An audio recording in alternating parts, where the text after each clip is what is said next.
Wantanati ammo disi malamaltumma hira dura milito boreessitu abbooma.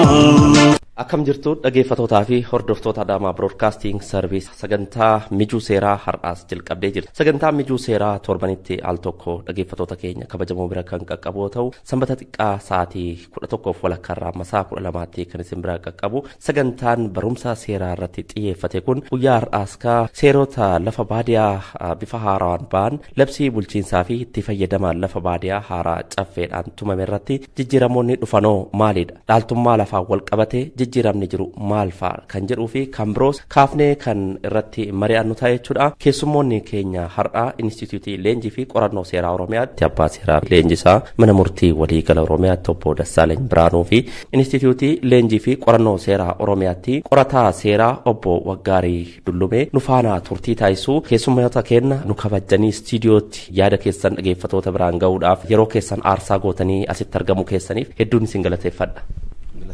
Keessummoota keenya wajjin turtii taasifnu muuziqaa ce'umsaa booda kan walitti deebinu ta'a. Dhaggeeffattoota keenya faana bu'aan hordofaan affeerraa kenna qopheessee dhiyeessuun Xaayir Gammaduu Gulaalaan Alamuu Hirphaatii nu faana turaam.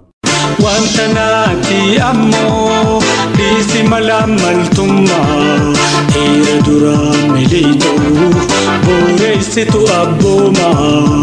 Egaa dhaggeeffattoota kabajamoof jaallatamoo deebineeti jirra kan dhaggeeffachaa jirtan sagantaa mijuu seeraati. Sagantaa mijuu seeraa keenya har'aatiin Inistituutii Leenjii fi Qorannoo Seeraa Oromiyaa irraa keessummoota affeerannee jirra. Obbo Dassaaleny Biraanuu irraa hin jalqabaa gaamee seeronni lafa baadiyaa maal jedhu keessumattuu labsii bulchiinsaa fi itti fayyadaman lafa baadiyaa haaraa caffeedhaan tumame kanarratti qabatamaadhaan jijjiiramoonni jiran maal faadha? Labsiin haaraa kanaan jijjiiramoonni dhufan maal akka ta'an nu ibsuu dandeessu? Tole galatooma tarii gara seerota lafa baadiyyaa itti deemuun dura lafa baadiyyaa jechuun maal jechuudha waan jedhu waan muraasa kaasuu barbaadeni. Akkuma beekamu lafti akkuma waliigalaattuu qabeenya uumamaa hedduu murteessaa ta'eef qabeenyota biroodhaaf bu'uura ta'edha. Lafti egaa akkuma beekamu amala isaatiin yeroodhaa yerootti kan dabalaa deemus miti bal'achaas hin deemu akkuma uumaan uumettidha kan jiru jechuudha. Qabeenya dhumataadhas lafa jechuun jechuudha. Kanaaf haala hedduu bu'a qabeessa ta'een bulchuun barbaachisaadha jechuudha. Qabeenya dhumataa kana qabeenya hedduu murteessaa ta'e kana jechuudha. Gama biraatiin lafti kallattii adda addaatiinidha kan inni ilaalamu. Dhimmi lafaa dhimma siyaasaati, dhimma dinagdeeti, dhimma hawaasummaati, dhimma eenyummaatis jechuudha lafa jechuun. Keessattuu qonnaan bulaa keenyaaf immoo lafti jireenyuma isaatii jechuuf hin danda'ama jechuudha. Jireenyuma isaatii qaamuma isaatii hidhata cimaa qaba jechuudha qonnaan bulaan. Kanarraa kan ka'edha yeroo baay'ee lafti keenya lafee keenyas kan jedhu jechuudha qonnaan bulaani. Lafa gaala kanaan kallattii adda addaatiin hubatamu kana akkuma uummanni keenya ilaalutti bulchaa turre kana dura gammaatti akkasatti bulaatu jiraa lafti wanti jedhu gaaffiidha jechuudha. Seenaadhaanis seenaan bulchiinsa lafaas sirnaan buluusaa waa hin argisiisneef jechuudha akka biyya keenyaatti. Egaa akka biyya keenyaatti waa'ee seerota lafaa wayita kaasnu heera mootummaa tumaalee garaagaraa kaasuun barbaachisaadha. Heera mootummaa sarkaa mootummaa naannoo Heerri mootummaa naannoo fi heerri mootummaa federaalaa keewwata 43 jalatti lafarratti mirga abbaa qabeenyummaa kan qabu mootummaaf uummata ta'uu fi lafti qabeenyaan gurguramne ta'uusaa tumee jira. Egaa kun kan argisiisu mirga abbaa qabeenyummaa lafaa ilaalchisee kaartaan yookiin waraqaan ragaa abbaa qabeenyummaa uummataaf mootummaadhaaf heeraan kenname jiraachuusaa jechuudha. Kanaaf namni dhuunfaa mirga abbaa qabeenyummaa lafarratti qabaachuu hin danda'u jechuudha.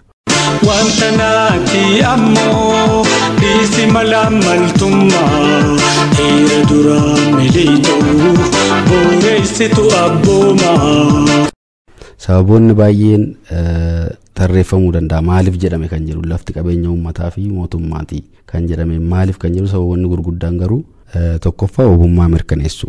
Akkan gurgurre kan jedhameef qonnaan bulaan lafa isaa gurguree ofiif harka duwwaatti akka namne lafti immoo abbaa qabeenyaa muraasa harkatti akka sassaabamneefi jechuudha. Kanaaf akkan gurgurre jechuudhaan wabummaan qonnaan bulaa akka mirkanaa'u taasifameera jechuudha. Gama biraatiin haqummaa mirkaneessuuf jechuudha lafti kan mootummaaf uummataati kan jedhamu. Haqummaa mirkaneessuu jechuun immoo qonnaan bulaan hunduu bilisaan lafa argachuu akka danda'u jechuudha. Gama biraatiin heerumti kun keewwata 89 jalatti mootummaan uummata bakka bu'ee lafa kana akka bulchu maqaa uummataatiin to'atee akka bulchus kaa'ee jira waan ta'eef mootummaan haala bu'a qabeessa ta'een bulchuutu irraa eegamaa jechuudha. Kana malees heerichi keewwata 44 jalatti qonnaan bulaan bilisaan lafa argachuuf mirga kan qabu ta'uu lafa isaarraa buqqa'uu dhabuufis mirga kan qabu ta'uu tumee jira. haala raawwii salaatisee seerota biroodhaaf dhiisee jira jechuudha.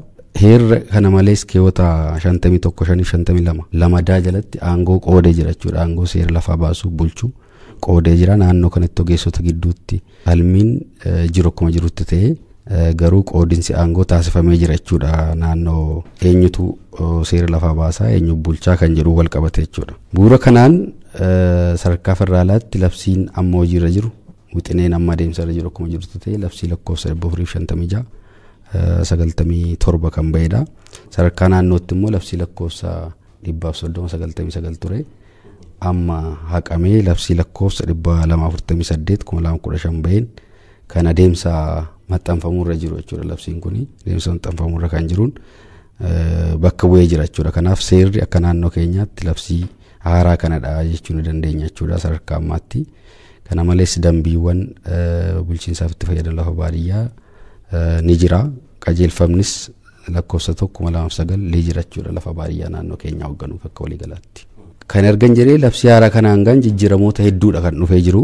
Jijjiiramoota gaafa jennu baay'ina keewwata saba fudhanne fakkeenyaaf kan duraanii keewwata 31 ture amma 60dha jechuudha. Keewwata 31 irraa 60tti ol guddachuun mataansaa jijjiiramni jiraachuu kan argisiisu jechuudha. Yeroo qabnu keessatti garuu jijjiirama hedduu kana keessaa hunda tarreessine fixuu waan hin dandeenyeef jijjiiramoota muraasa mirga abbaa qabiyyummaa dhaaluudhaan wal qabatee jiru. Mirga dubartootaa kabachiisuudhaan wal qabatee tarkaanfii mootummaan aangoo qabu bu'uura fudhatee wal qabatee waan jiru. Mirga itti fayyadamaa wabummaadhaan qabsiisuudhaan wal qabatee jijjiirama jiru. Waldiddaa hiikuudhaan wal qabatee jijjiirama jiru. Darbiin seerootii wal qabatee jijjiirama jiru kaasuu ni dandeenya jechuudha. Hedduu ulfaadhaa. Instituutii Leenjii fi Qorannoo Seeraa Oromiyaatti Abbaa Seeraa Leenjisaa Obbo Dassaalany Biraanuu hedduu galatoomaa jenna. Wanta naati ammoo dhiisi malaamaltummaa heera duraa miliitoo boreessitu abboomaa. Gara Obbo Waggaarii tan darba jechuudha. Dhaaltummaadhaan wal qabatee jijjiiramoota akkamiitu jiru? Dhaaltummaan eenyutu dhaaluu danda'a kan jedhu labsii duraa keessatti kan taa'ee jiru namni itti hirkatee qonnaan bulaa sana bira jiraatu dhaaluu akka inni danda'udha kan inni kaa'u. Inni sun immoo adeemsa qorannoo keessatti gaafa laallu duudhaa hawaasa keenyaa kan waliin qabanne namoonni akkasumatti bira jiraachuudhaaf tikseefaa fudhatanii of bira jiraachisanii akkasitti namni sun lafa Oromoo akkitti dhaalamu jiraachaa ture jechaadha. Piraaktikaalis keeziiwwan mana murtiitti argamanis isaan kanan argisiisu.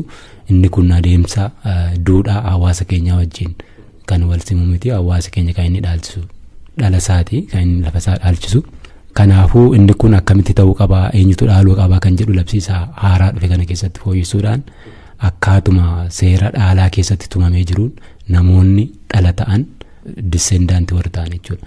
Dhala akkasumas namni biraas yoo dhalli hin jirre immoo akkamitti dhaaluu akka danda'amu adeemsuma duraa duuba labsii dhaalaa keessatti seera dhaalaa keessatti tumamee jiruun namoonni sun dhaaluu akka danda'an labsii kana keessatti fooyyee kan dhufe jechaadha. So qorannoonis rakkoo kan argisiiseera. Labsiin kun immoo rakkoo qorannoon argisiisan furuudhaaf namoonni lafa kana dhaaluu danda'an eenyufaa akka ta'an ijoollee ofii akka ta'u akka qabu labsii kana keessatti tumamee jira jechaadha. Jijjiiramni isa kana wal qabatee dhufe isuma kana jechuun barbaada. Ulfaadhaa hedduu galatoomaa. Egaa dhaggeeffattoota keenya kabajamoo fi jaallatamoo muuziqaa ce'umsaa booda ammas gaafilee hafanii fi yaadota ciccimoo hafan kan birootti kan dabarru ta'a. Muuziqaa ce'umsaa booda walitti deebinaa turtiin keessan nu faana ta'u.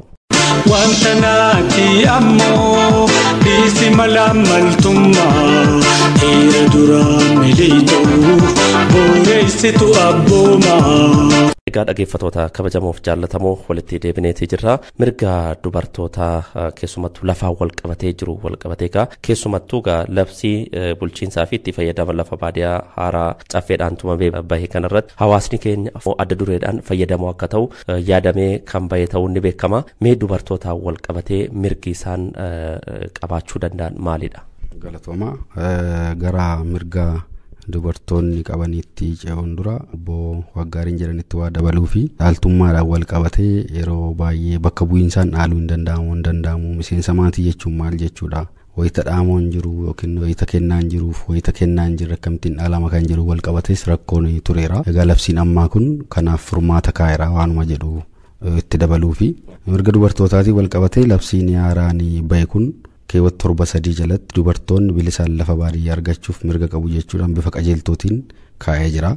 Gaaffii kan ture naannoo kanatti yookiin immoo rakkoo kan ture qabiyyee gaa'ilaan dura argametti abbaa warraa yookiin haadha warraa gaa'ila keessatti waggaa dheeraa itti fayyadaman akkam ta'a waan jedhuun kan wal qabatudha jechuudha. Booda diiggaa irratti gaa'illi sun immoo diigame akkam ta'a waan jedhuun kan wal qabatu waliin itti fayyadamuu waggaa meeqaaf itti fayyadamuu danda'u qabu qooddachuuf jechuudha. Kan jedhu jechuudha gaaffiif rakkoo kan ture kana manneen murtii bifa garaagaraatiin furmaata kan kennaa turan jechuudha. Seerri ifatti dhimma kana hoogganu waan hin jirreef manneen murtii bifa garaagaraatiin hiikatti kennaa turanii naannoottis garaagarummaa seeraatu jira naannoo kanatti. Fakkeenyaaf naannoo kibbaatti labsiin bulchiinsaaf itti fayyadamaa jiru labsii lakkoofsa 1999 keewwata 5 jalatti gaa'ilaan dura qabiyyeen argame waggaa meeqa gaa'ilaan turanis haati warraa itti fayyadamtus dhuma irratti kanuma dhuunfaa ta'a. Waan itti fayyadamteef hin qooddattu jechuudha diiggaa irratti akka naannoo biraatti jechuudha. Kan keenya ifa waan hin taaneef wal fakkaattummaanis waan hin jirreef duraan manni murtii dhimma kana irratti rakkachaa waan tureef furmaata kennuuf yaalee jira jechuudha labsiin amma. Mootummaan gudduu lixee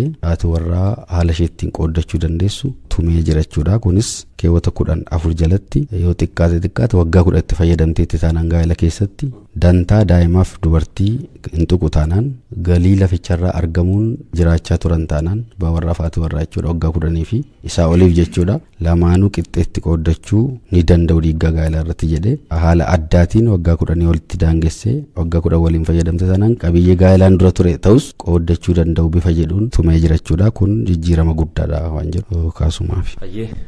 Ulfaadhaa yaadota ciccimoo dhaggeeffattoota keenya biraan nu qaqqabsiisaatii jirtu. Egaa dhaggeeffattoota kabajamoo fi jaallatamoo kan dhaggeeffachaa jirtan sagantaa mijuu seeraati. Egaa Inistituutii Leenjii fi Qorannoo Seeraa Oromiyaatti abbaa seeraa leenjisaa mana murtii waliigalaa Oromiyaatti obbo Dassaaleny Biraanuu fi Inistituutii Leenjii fi Qorannoo Seeraa Oromiyaatti qorataa seeraa obbo Waggaarii Dullumee waliin turtii kan taasisaatii jirru jechuudha. Egaa guyyaa har'aa kanas gaa mata duree keenya godhannee kan irratti mari'achaa jirru labsii bulchiinsaa fi itti fayyadaman lafa baadiyyaa haaraa caffeedhaan tumame irrattidha kan mari'ataatii jirru. Jijjiiramoonni gurguddoo dhufan maalidha kan jedhuka qorattoonni seeraa akkasuma immoo wixineeffamuu seerichaa irratti gahee kan qaban abbootii seeraa gaa affeeranneeti kan marii taasisaatii jirru. Ammas gaafii tokkoon kaasaa gaa mirga itti fayyadama lafaa wabummaadhaan qabsiisuun haala kamiin itti fayyadamuun danda'ama kan jedhu nan kaasaa eenyutti dabarsu.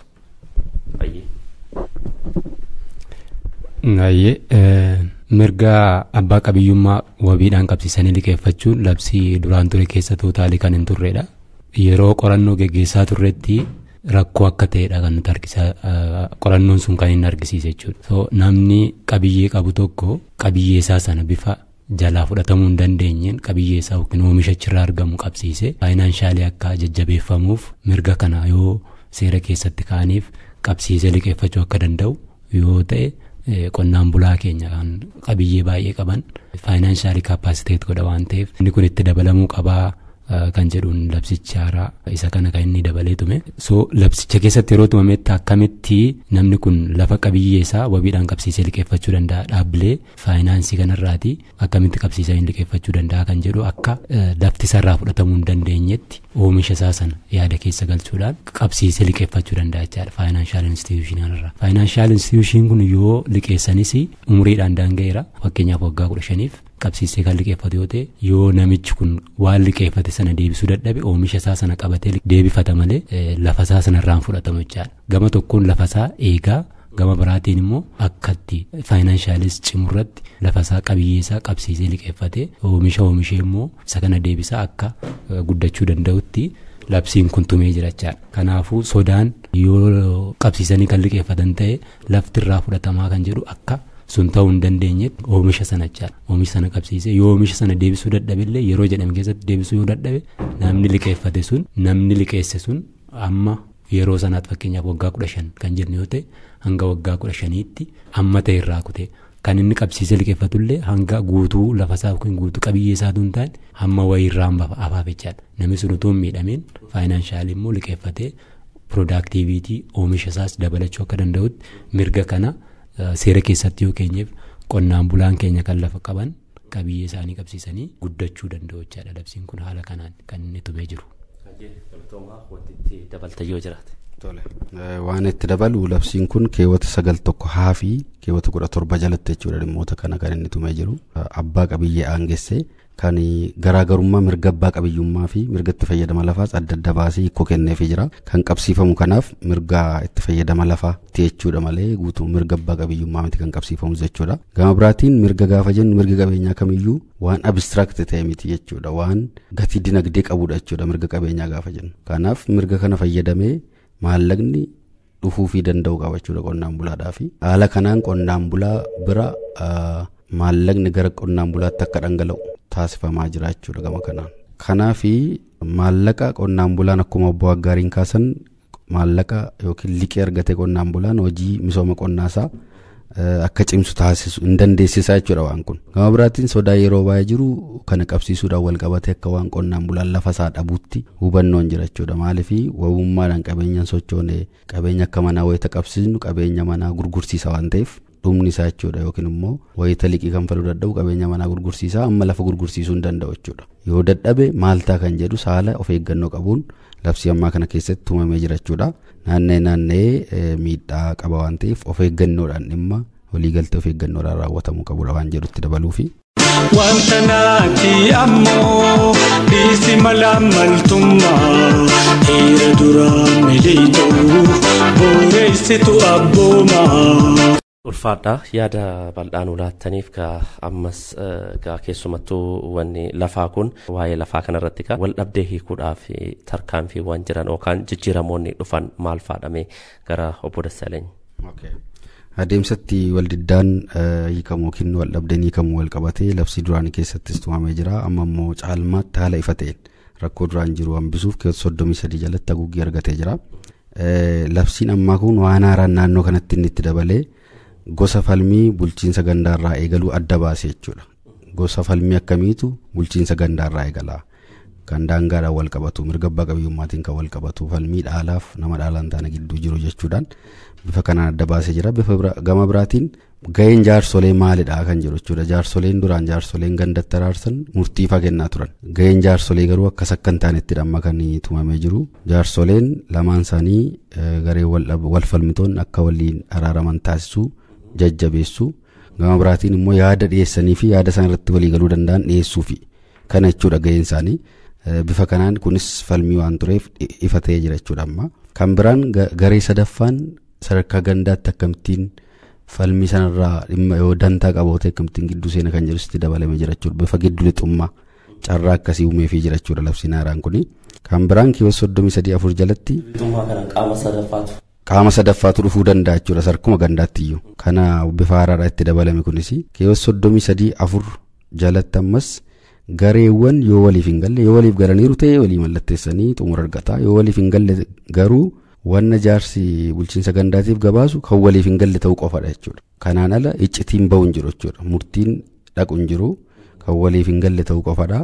Haala kanaan iccitiin jaarsummaa hin bahin hafa jechuudha. Gandaaf kan gabaasamu kan waliif hin galle qofa ta'u kunis jijjiiramaa qorannoodhaan adda bahee as keessa taa'edha. Kan biraan keewwata 33 jalatti haala addaa yoo jiraate manni murtii bu'aa araaraa malee kallattiidhaan himannaa keessummeessuu akka danda'us maaliif kun immoo mirga heera mootummaatiin keewwata 37 jalatti tumamee jirudha. Haala addaatiin sababa gahaadhaan jechuudha yoo gandatti haalli hin ilaalchisne jiraate raawwiinsaa ganaa dambiidhaan murtaa garuu rakkoon adda addaa uumuu danda'a waan ta'eef bal'atee mirgi qonnaan bulaa eegamuu qaba jedhame waan kun keessa taa'ee jira jechuudha dabalataanii. Kan biraan keewwata 33 jalatti walfalmitoonni mana murtii aadaattis ilaalchifachuu akka danda'an. Murtii aadaas dhaquu hin danda'ama fedhii isaanii bu'uura godhatee jechuudha. Kanaaf sunillee hin daangeffamne mirga qabu jechuudha. Achittis dhimma waldiddaa kana xumurachuuf filannoodhaan kan jirudha. Manni murtii aadaatti gaan takka akkaataa seera mana murtii aadaa hundeesseetiin fedhii isaanii kennan yennaan manni murtii aadaa akkuma mana murtii idilee murteessuuf aangoo qabachuudha. Wanti guddaan achitti fedhii kennachuudha jechuudha. Akkaataa seera aadaatiin murteessuuf aangoo qabu sana booda waan ta'eef sun filannoodhaan kan taa'ee jirudha jechuudha labsii kana keessatti. Wanta naati ammoo dhiisi malaamaltummaa dhiira duraa miliitoo booreessitu abboomaa. Hayyee gara goolabaatti deemaa jirra. Yaadota bal'aan ulaachaa jirtaniif hedduu ulfaadhaa galatoomaa jenna. Mee gara darbiinsa yerootiin wal qabatee jijjiiramni dhufe maaltu jira? Hayyee darbiinsa yerootiin wal qabatee jijjiiramni guddaadha kan dhufe. Labsii duraanii keessatti darbiinsi yeroo wanti tumame hin jiru. Labsii alaanaa dambii keessatti kan inni tumame. Inni kun silaati dabsima keessatti tumamuu kan qabu jalqabuma irratti. Darbiinsa yeroo jechuun akka dambii sana keessatti taa'etti namni lafa tokko seeraan ala yoo qabates waggaa 12 ol fayyadameera taanaan abbaa qabiyyee lafichaa akka ta'u kan inni tumamee jiru. Inni kun qabatamaanis dhimmoota mana murtii baay'ee rakkisaa turan akka ture qorannoo keessatti kan argisiifamedha. Akkaataatti lafti argamuu qabu immoo labsii kana keessatti tumamee jira. Akkaataa 3 ta'uu akka danda'u jechuudha. Inni kunis dhaaltummaadhaan lafa argachuu hin danda'ama. Darbiinsi yeroo kan labsii duraa keessatti hin turre dambii keessatti garuu tumamee kan turedha. Dambii duraan ture keessatti jechuudha. Dambii duraan ture sana keessatti darbiinsi yeroo namni lafa seeraan alas qabatu waggaa 12 ol fayyadame taanaan abbaa qabiyyee lafichaa akka ta'u kan inni tumu. Inni kun rakkoo guddaa uumaa akka ture namnis karaa seeraan alaatiin callisee lafaa deemee qabate abbaa qabiyyee lafaa taa'aa akka ture. Dhimma isaa immoo waggaa 12 ol fayyadamee roote mana murtiitti himate abbaa qabiyyee akkasumatti karaa seeraan alaatiin taa'aa ture jechuudha. Inni kun rakkoo akka ture qorannoo keessatti argisiifameera. Kanaaf labsii kana keessatti namni tokko akkaataatti lafa argachuu danda'u karaa 3 qofa akka ta'u tumame. Isaanis kan dhaalaan argachuu hin danda'ama, kennaan argachuu hin danda'ama, kenna mootummaarraa kennamuunis lafa argachuu hin danda'ama. Karaa kanaan ala yoo ta'e garuu akkaataa duraatti labsii dambii duraan keessa turetti darbiinsa yerootiin callisee qabatee fayyadamuudhaan namni tokko abbaa qabiyyee lafaa ta'uu akka hin qabne biiroon lafaas namni qaamni lafa bulchu sun sirna alertee lafa bulchuu akka qabuu fi lafa kana karaa darbiinsa yerootiin qabachuun akka hin danda'amne tumuufidha kan inni hafaa ta'e jechuudha. Kanaafuu namni tokko karaa seeraan alaatiin qabatee darbiinsa yeroo kaasuudhaan abbaa qabiyyee lafaa ta'uu akka hin dandeenye ifaaf ifatti tumamee jira jechaadha. Labsii haaraa kana keessatti wanta addaa tumamee jiru garuu keewwata kana keessatti kan tumame qabiyyeen lafaa bittaaf gurgurtaadha yoo ta'e malee qabiyyee dhuunfaa labsiin kun hin jirre ooluun waggaa 10 oliif qabame ilaalchisee raawwatiinsa hin qabaatu. Kana jechuun darbiinsi yeroo ammaa as keessatti tumame labsii kana keessatti tumame kuni kanaan dura warra turan yoo bittaaf gurgurtaadhaan ta'e bittaaf gurgurtaan seeraan ala akka ta'e konstituushinii keessattis tumamee jira waan ta'eef sanaan kan yoo ta'e ala raawwatiinsa kan labsiin kun qabaatu kanaan dura kan waggaa 10 oliif qabatamee ture labsiin kun lafa akkasii irratti raawwatiinsa akka hin qabaanne kan inni tumee jiru jechaadha. Akka waliigalaatti garuu darbiinsi yeroo hafaa ta'ee jira jechuudha. Labsii kana keessatti wanti jijjiirama guddaan dhufe rakkoo seeraan alummaa hambisa jedhameellee kan itti amaname jechuudha. Wanta naati ammoo dhiisi malaamaltummaa dhiira duraa miliitoo boreessitu abboomaa. Waan dabaluu waan obbo Waggaariin jiranitti tarii dhaddachi jibbaataa mana murtii waliigala Oromiyaa dhaddachi jibbaataa mana murtii waliigala Federaalaa manni maree Federeeshinii naannoo kanatti murtii garaa wal fakkaattummaa hin qabne kennaa turaniiru. Iddootti tumame qofatu hin ta'e yookiin dambicha keewwata 32 jalatti tumamuu qofatu hin taane innumtuu ifa miti. Yaadumti dambii sana keewwata 32 jalatti darbiinsa yeroo jedhamee ibsame mataan isaayyuu iftoomina hin qabu sun haala ifa ta'een keewwata 53 jalatti jechuudha amma kana haguuggii argatee jiru.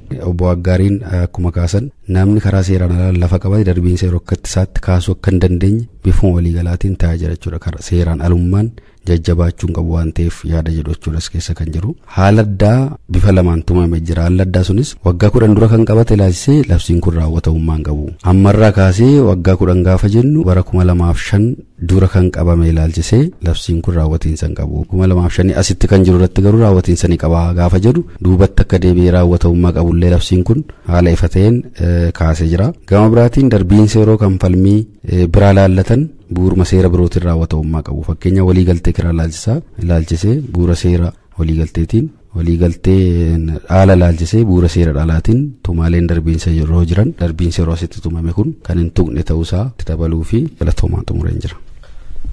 ulfaadha hedduu isin galateeffannaa gaa yaadolee ciccimoo kaasuudhaan marii ciccimaa taasifneeti jirra. Egaa dhaggeeffattoota kabajamoof jaallatamoo kan dhaggeeffachaa jirtan sagantaa mijuu seeraati. Sagantaa mijuu seeraa keenya har'aatiin gaa labsii bulchiinsaa fi itti fayyadama lafa baadiyaa haaraa caffeedhaan tumame irrattidha. Jijjiiramoota jiran kan ilaalaa jirru jechuudha. Gaa keessummoonni affeerannes Inistituutii Leenjii fi Qorannoo Seeraa Oromiyaatti abbaa seeraa leenjisaa mana murtii waliigala Oromiyaatti obbo Dassaaleny Biraanuu fi Inistituutii Leenjii fi Qorannoo Seeraa Oromiyaatti qorataa seeraa obbo Gaarii Dullumee yaadota bal'aa nu laataniif maqaa dhaggeeffattoota keenyaatiin hedduu galatoomaa ulfaadhaa jennaani. Egaa seeronni yeroo bahan hawaasa keenya fayyadamoo taasisaniitiin hawaasni keessumattuu qotee bulaan keenya qabeenyi inni harkaa qabu lafa kana mootu seeraan akka inni itti fayyadamuu fi labsiin hawaasa keenya fayyadamaa taasisu fooyya'ee haalatti baheedha kan ilaalaa turre jechuudha. Dhaggeeffattoota keenya kabajamoo gaa kanarraaf jenne kanumaan kan goolabnu ta'a. Saganticha qopheessee dhiyeessuun Xaayir Gammaduu Gulaalaan Alamuu Hirphaati. Torban mata duree biroon walitti deebina. Hammasitti turtii gaarii kan isiniin jedhu qopheessee isin biraan qaqqabsiisuun Xaayir Gammaduun ture. Torban gaarii isiniif haa ta'u jenna. Turtii gaarii qophiilee keenyaaf biroo wajjin isiniif haa ta'u. Wanta naati ammoo dhiisi malaamaltummaa dhiira duraa miliitoo booreessitu abboomaa.